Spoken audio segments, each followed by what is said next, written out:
Alright, so my paper is on whether or not Walmart should continue outsourcing from Bangladesh, the pros and cons of both sides, and then my stance on it.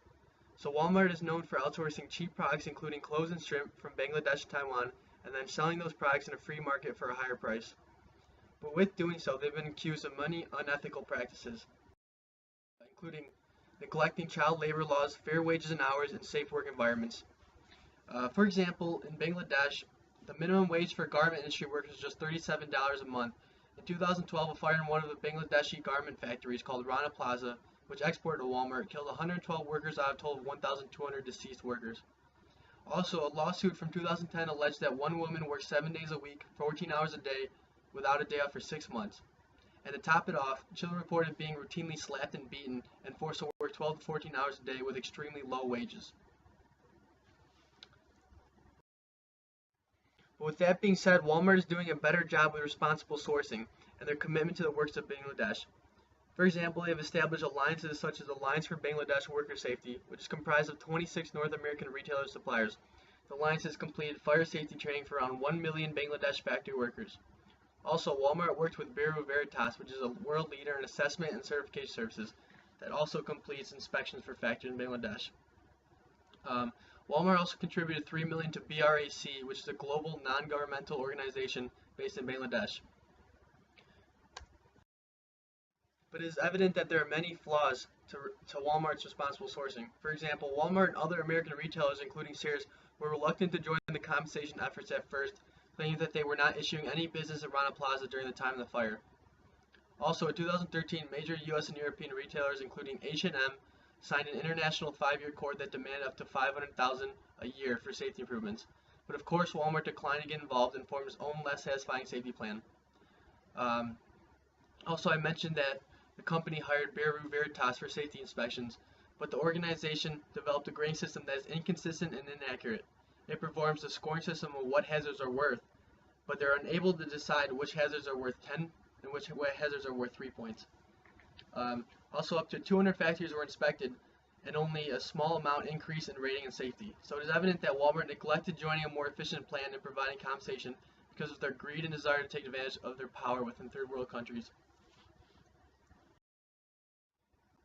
Developing countries such as Bangladesh have a competitive advantage in clothing production because it is labor intensive and has low labor costs. When applying the factor endowment theory that we learned in econ, the U.S. is abundant in capital, whereas Bangladesh is abundant in cheap labor and fabric. Therefore, they're going to trade. Bangladesh has been able to compete with China in the manufacturing industry for the sole reason of their ability to sell fabric clothes at a cheap price, which is highly desirable by the U.S. Also, 80% of Bangladeshi exports are manufacturing, so if Bangladesh were to lose Walmart as a consumer, the country would experience an economic downfall, thus causing a decrease in aggregate demand and an increase in aggregate supply. The results would cause Bangladesh's GDP to drastically decrease, along with the deflation of monetary value, and also depreciating Bangladeshi taka against the US dollar. This graph in Excel and it illustrates the trade effects of safety inspections and environmental and labor regulations imposed on manufacturing industries.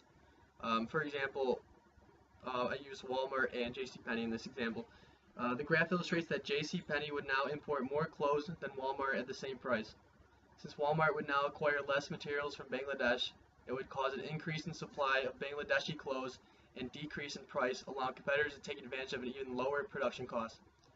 In total, Walmart's increase in environmental and labor regulations would lead to higher costs and a decrease in market supply, in return causing decrease in supplies imported, which is what the graph shows. Walmart realizes that an increase in government spending to compensate for Bangladesh tragedies would cause them to decrease revenues, which is why they remain negligent to such procedures. Even though it's economically ideal for Walmart to avoid spending money on government regulations, the fact that Walmart is financially stable enough to put forth more spending on such regulations is what makes them unethical.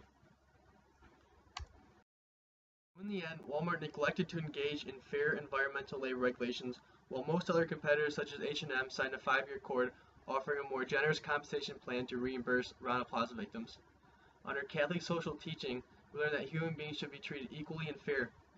So if Walmart were to apply Catholic social teaching with their corporate culture, they would put all ethical issues as their first priority since they can afford to lose revenue, which in return would give them a better reputation and less allegations. Economically speaking, Walmart continuing to outsource from Bangladesh definitely outweighs the ethical issues Walmart has been accused of. If Walmart were to discontinue outsourcing, many Bangladeshi factory workers will lose their jobs, causing an economic downfall and most likely recession. Also, domestic workers would lose their jobs since Walmart will need to cut labor in order to afford more expensive production costs. I believe Walmart should continue outsourcing but with restrictions. Walmart is financially stable enough to put in more money for more effective safety inspections and government environmental and labor regulations. They're accused and proven guilty of failing to adhere to promised vows to increase compensation to these inspection regulations, which they can do a better job in fulfilling their duties.